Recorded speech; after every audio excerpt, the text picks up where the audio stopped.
Welcome to a special episode of the Ask a Cycling Coach podcast presented by TrainerRoad. I'm Coach Jonathan Lee, and this week we're going to be hearing from Sarah Laverty, who is the host of the Science of Getting Faster podcast, one of the other podcasts we do here at TrainerRoad. If you haven't listened to it, you're missing out. It's where we interview researchers about a specific study on a topic that relates to you and how you can get faster as a cyclist. So Sarah's going to walk you through just like some teasers and some recaps of recent episodes. Then you know what to expect. And then, of course, down in the description, you'll be able to click right there. There's a link that you'll see to go to the Science of Getting Faster podcast and subscribe. You can also search for it on any podcast app that you use, and you can subscribe there and make sure you don't miss a single episode, as they will make you faster. They're fantastic listens. So without further ado, I'm going to hand it over to Sarah. I hope you enjoy this special episode. We'll start with episode 5, where we discuss Dr. Tim Podlegar's study, which investigated the long-held belief that carb intake above 90 grams per hour was not beneficial to performance. Dr. Podlegar first explained how we use different substrates, why we're interested in maximising our carbohydrate availability, and how we might do so. Are there then specific intensities that we utilise our carbohydrate stores more than, say, proteins and fats?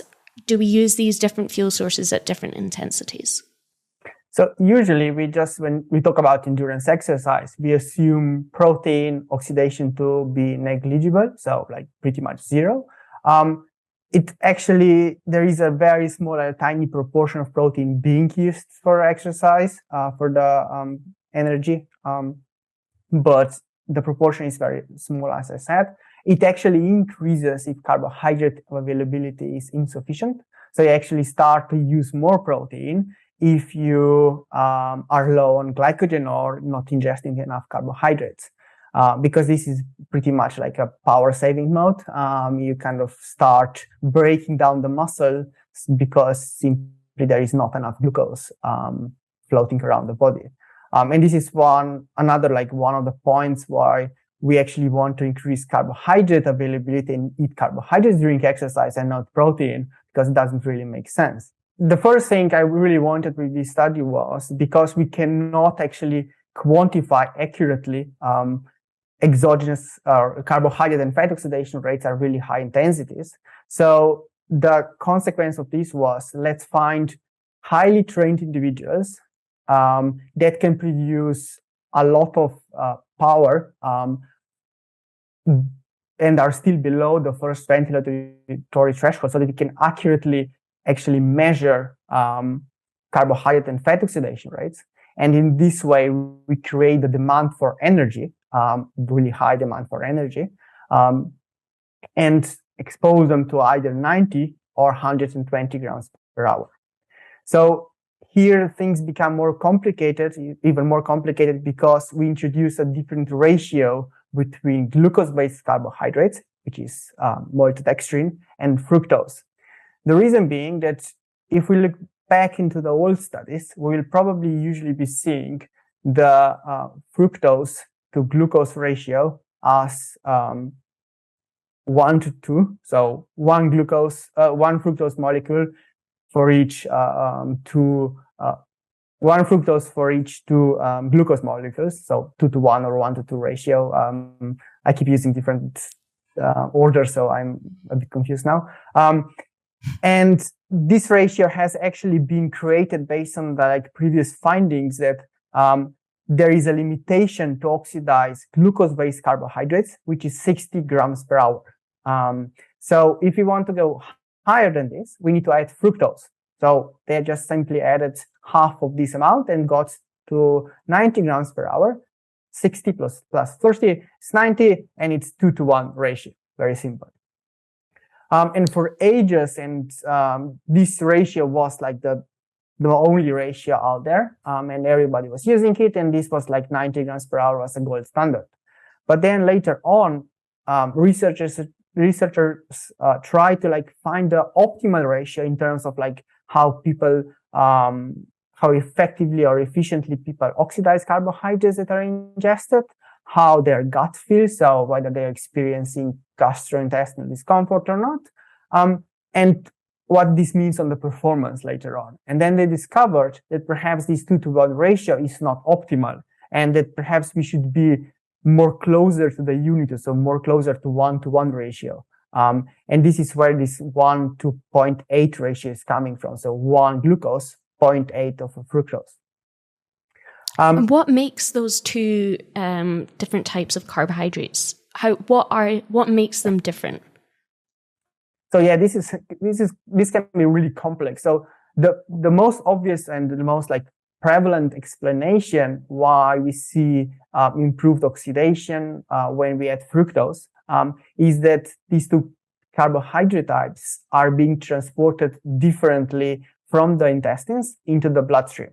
So we have different types of transporters. So if you think about the transport only, when you saturate the glucose transporters, you can still utilize the fructose transporters. And this way, you can get more carbohydrates into the body. Next, we looked at how we utilize carbohydrates over the course of long duration exercise. They were exercising then for 3 hours. Why did you choose 3 hours? Why were you so mean? Because all my studies are like this.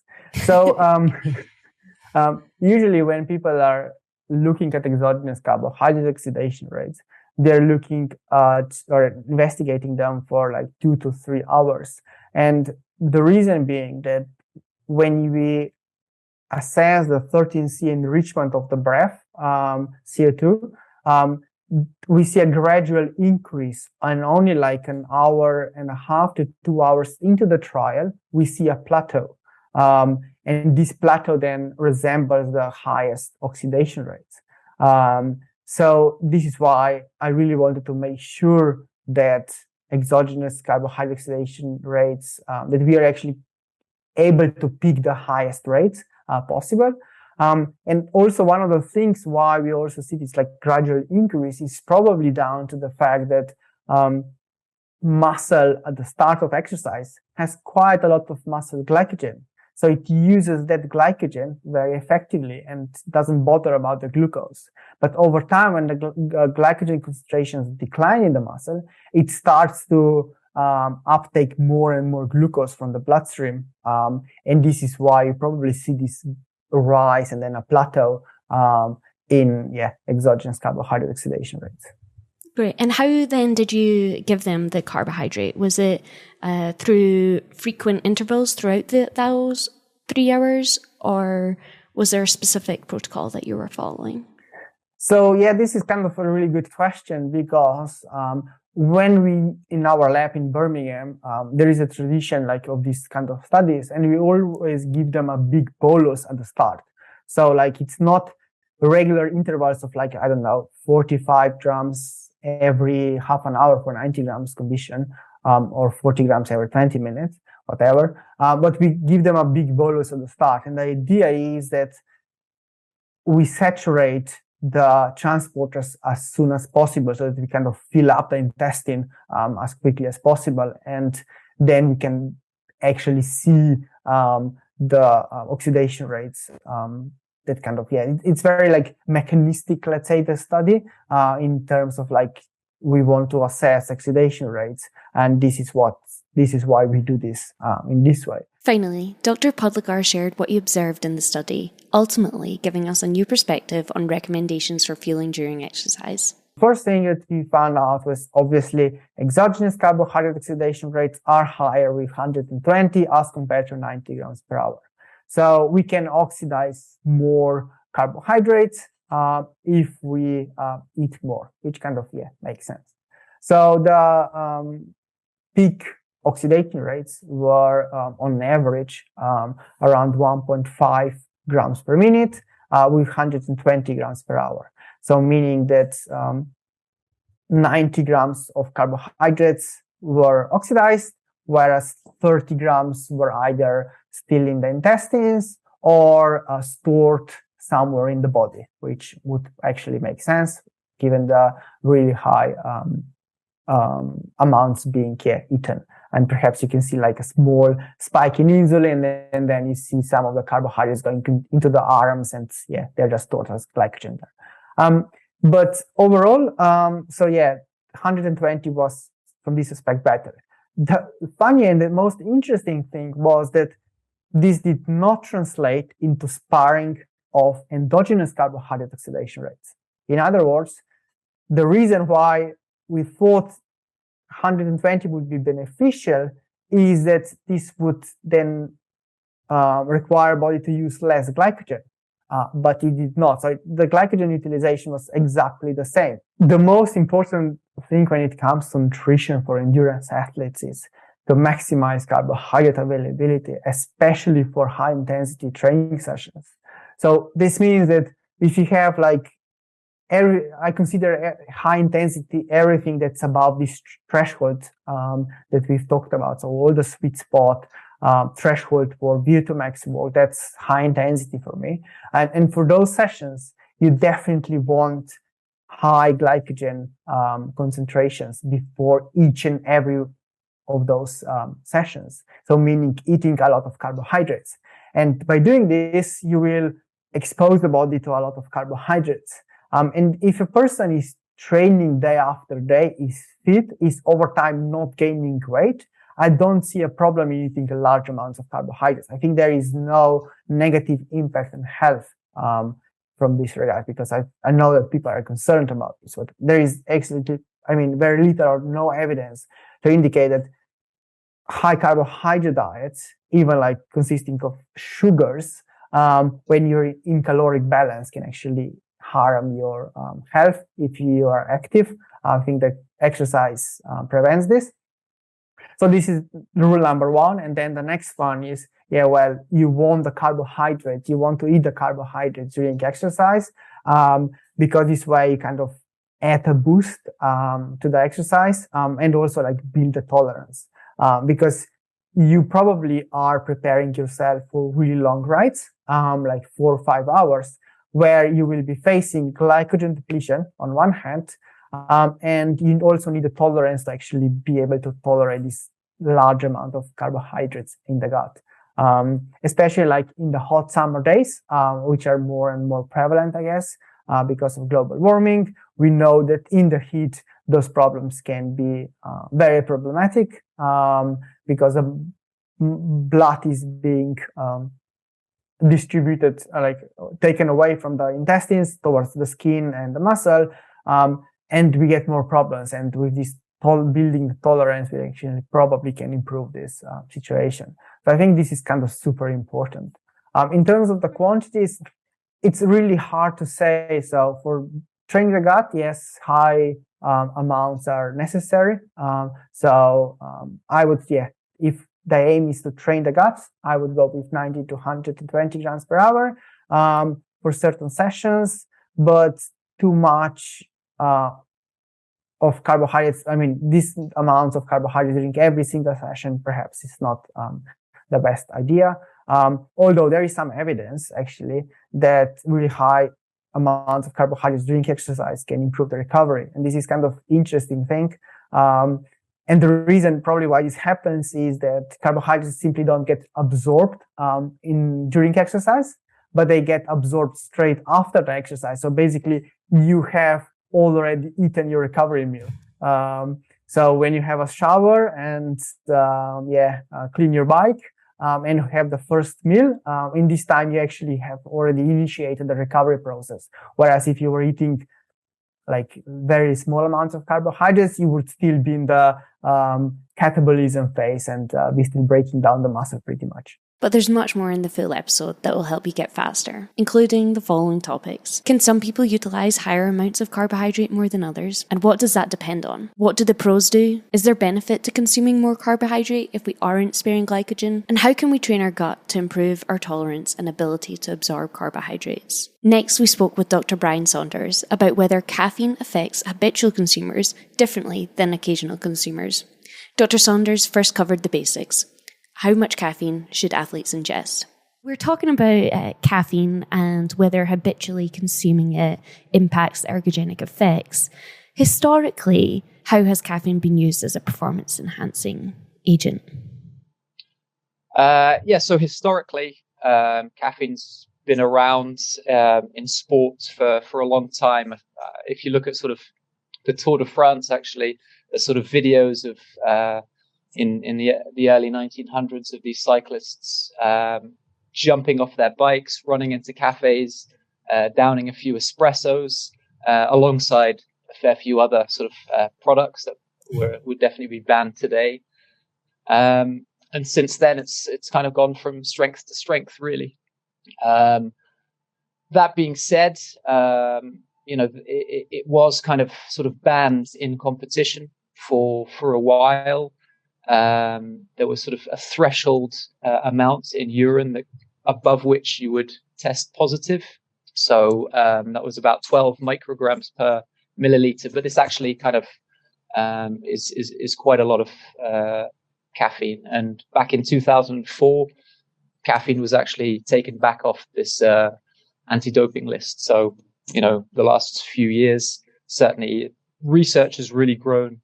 And from my experience, its use in competition and training has really grown as well. If we were to quantify that in terms of cups of coffee, how much would we have to drink to get to that limit? It's quite a high limit. Okay. So it's quite difficult to define in one way because there's so much variation in the quantity of caffeine that you get in your cup of coffee. The source of the coffee, the way you prepare it, and even the day to day. You could put your 3 or 4 scoops in, but one day to the next, there'll still be a different amount of caffeine in your cup of coffee. That being said, you could probably say something along the lines of maybe 6 to 8 cups of coffee, potentially more. There's studies that have shown that if you actually provide the caffeine, around 5 to 6 milligrams per kilogram of body mass, which is quite a fairly reasonable dose, wouldn't get you to that limit. The threshold's quite high, potentially variable, but you're probably around 6 to 8 cups of coffee, so quite a lot. What did you find with regard to the dose? Do you have to consume a certain amount, or does it need to be comparable to your routine caffeine consumption? So those were two things that we try to dig a little into. So in the literature, generally the recommendations are 3 to 6 milligrams per kilogram of body mass. So we generally provide in studies doses relative to the individual. And so we kind of separated out those studies that had less than 3 milligrams per kilo, 3 to 6, and above 6. And when looking at that kind of lower than 3 milligrams per kilo and 3 to 6, the performance benefits were there, and they seemed sort of comparable between the two. However, above 6 milligrams per kilo, it seemed like we showed no significant benefit on exercise performance.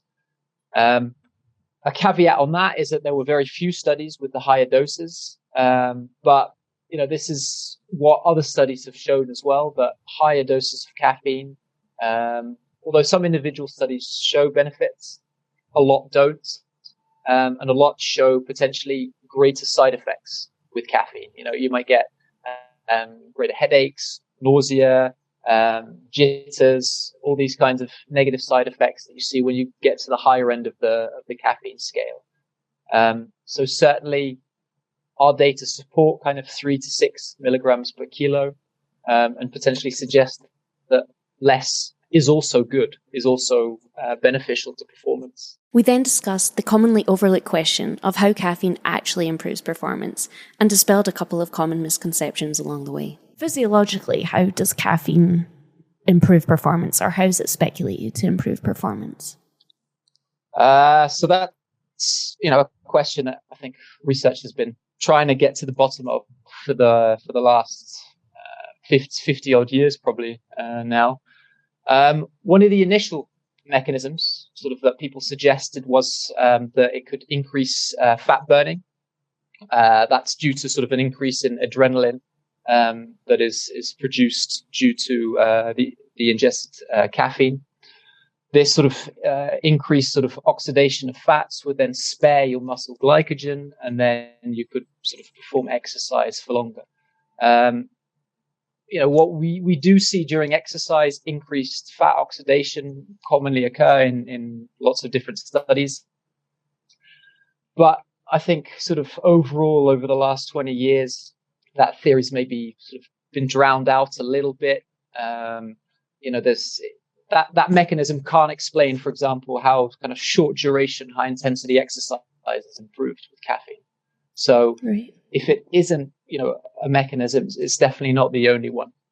And then, so assuming that caffeine, at least from an anecdotal perspective, it feels like you can run, like your adrenaline is going, so it's like you're in fight or flight to run faster. And assuming then that the intensity is increasing, would that then offset the effects of increased fat burning if you're increasing the intensity due to that adrenaline rush? Because assuming that the exercise intensity is modulating what substrate we're using. It's a good point, I guess. Again, that's more relevant for the shorter duration, high intensity exercise when you're looking at the really endurance stuff.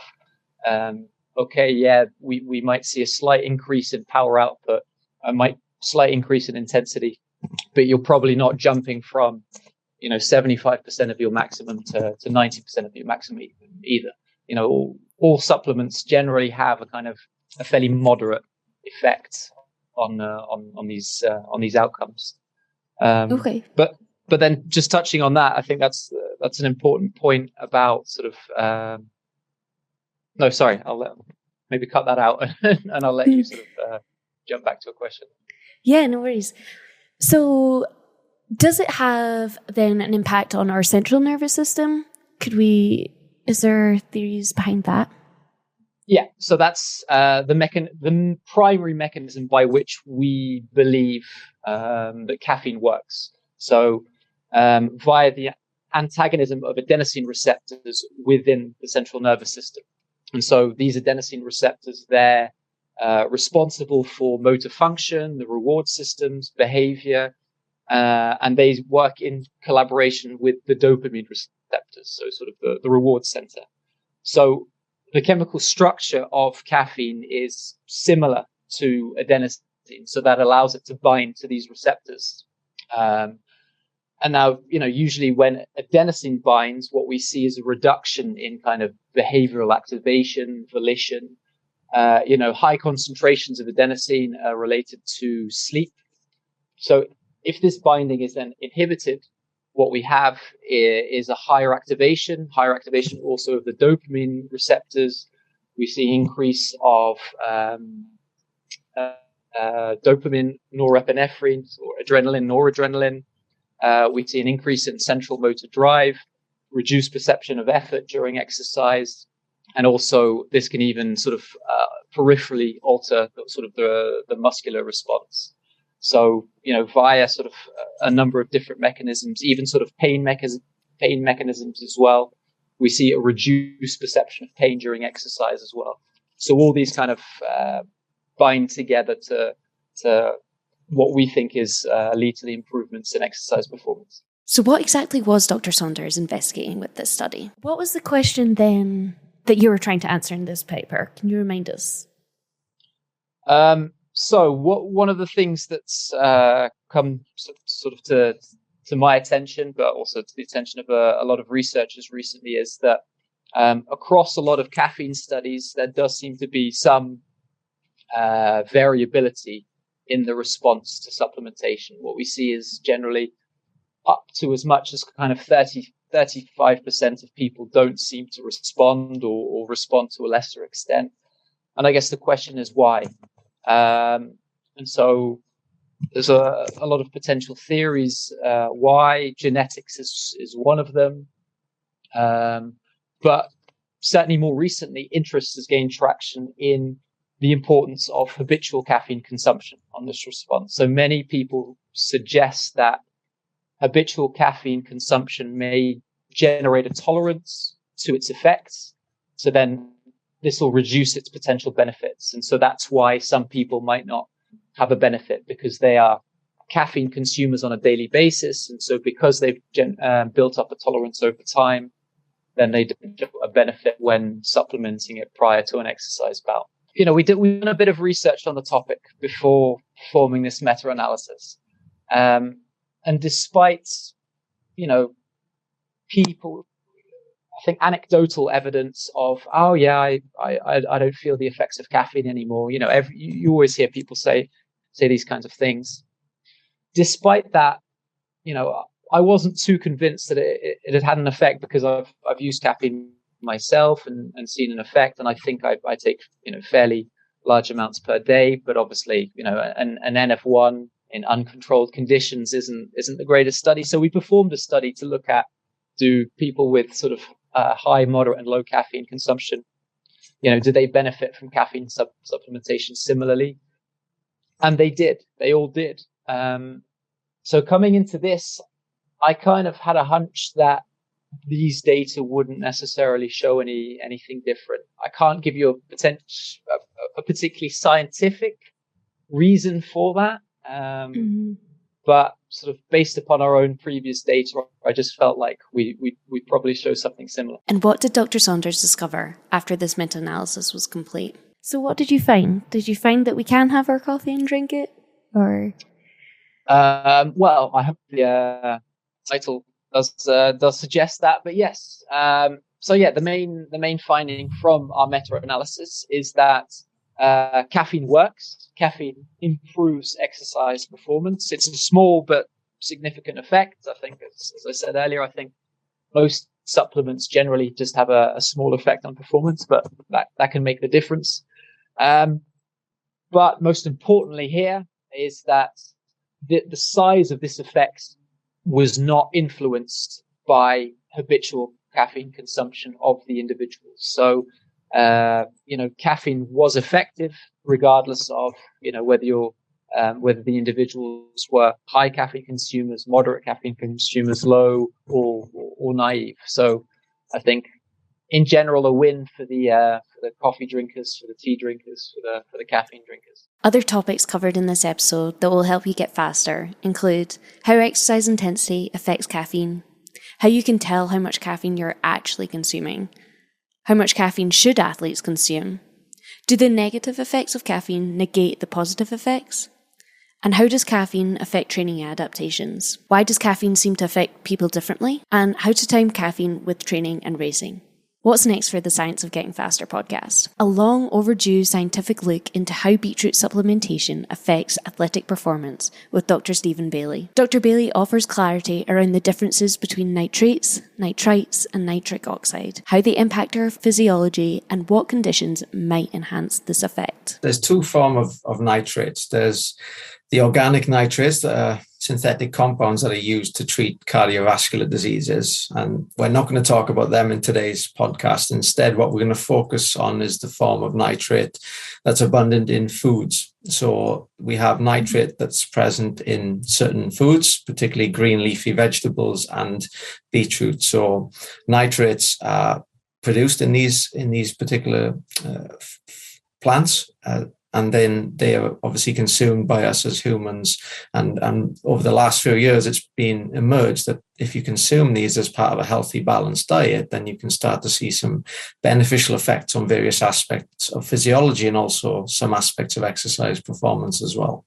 It is believed that nitrate is relatively biologically inert. We can't rule out for sure that they don't have any physiological role, but it is largely believed that after consuming nitrate, it's not the nitrate per se that has the effect, but it's the subsequent reduction, the chemical reduction of nitrate down into nitrite, and then more likely the subsequent reduction of nitrite down into nitric oxide and other reactive nitrogen intermediates. This is believed to bring about the positive effects of dietary nitrate supplementation. Well, nitric oxide is a multifaceted physiological signaling molecule, so it can impact quite an array of physiological processes.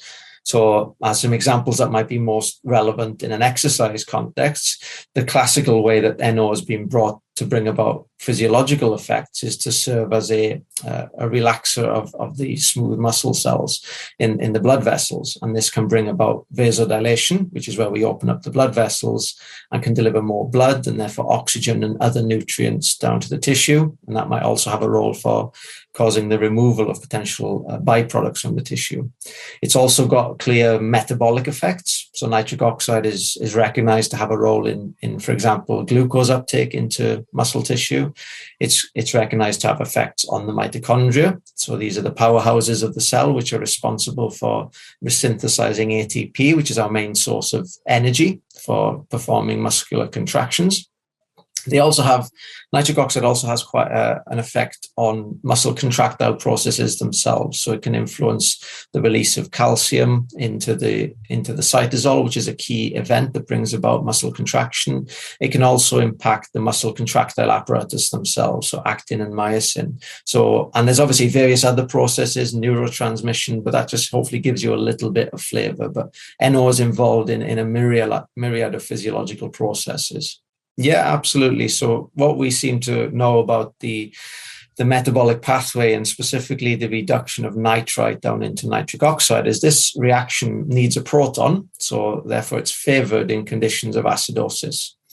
We also know that obviously acidosis is more likely to develop in conditions of lower oxygen tensions. So what we know is that the reduction of nitrite into nitric oxide seems to be enhanced in conditions of lower pH or acidosis and conditions of lower oxygen content within blood vessels and within tissues. So those seem to be the conditions that are quite effective at stimulating the reduction of nitrite into nitric oxide. And that's also quite useful from an exercise perspective because we know that in the muscle tissues and in the microvasculature, the little blood vessels that surround the muscle, we know that particularly during higher intensities of exercise, then pH will decline and the oxygen tension will also decline. So that gives us a ripe environment, if you like, for the nitrite to be reduced down into nitric oxide. We also discussed the exciting potential of nitrates to improve endurance performance. Generally speaking, nitrate supplementation, if we're dealing with young, healthy individuals and it's being given at a sufficient dose, has the potential to lower the oxygen cost of low intensity exercise. So I'm talking about exercise below the lactate threshold. So this is typically the intensity that most people would run a marathon at, for example. So quite low intensity exercise that can be sustained for several hours. The literature does seem to suggest it's not observed in all studies, but in the meta-analyses that have been published, there is evidence to suggest that nitrate supplementation overall can lower the oxygen cost of exercise. Again, at least in recreationally active individuals. This effect seems to be lost as you go to better trained individuals. Listen to the upcoming Science of Getting Faster podcast to find out if nitrates do in fact improve performance in well-trained athletes. Under what conditions are we most likely to experience performance-enhancing effects? If and why there might be differences between athletes racing in different disciplines and of varying fitness levels? What determines our likelihood of seeing a beneficial effect of nitrate supplementation? And the volume of nitrates required to see an ergogenic effect? And how long before our event should we consume nitrates? All of that, plus the previous episodes, can be found on your favourite podcast app by tapping the link in the description for this podcast episode, or by searching Science of Getting Faster in your preferred podcast app. Hit subscribe so that you don't miss the many more coming your way. Have a lovely day. Have a lovely day. Have a lovely day. Have a